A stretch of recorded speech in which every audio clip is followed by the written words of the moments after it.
Hello everyone, and welcome back to the channel.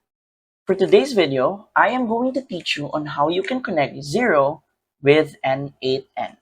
So, without further ado, let's begin.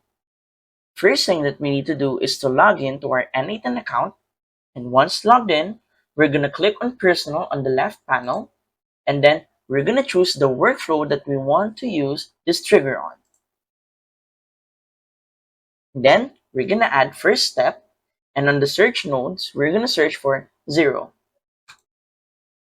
Then we're going to click on a schedule trigger, and then we're going to set the trigger interval and the seconds between triggers or whatever you used for this trigger. Then we're going to go back to our canvas, and that's it. We've successfully connected N8N with Xero.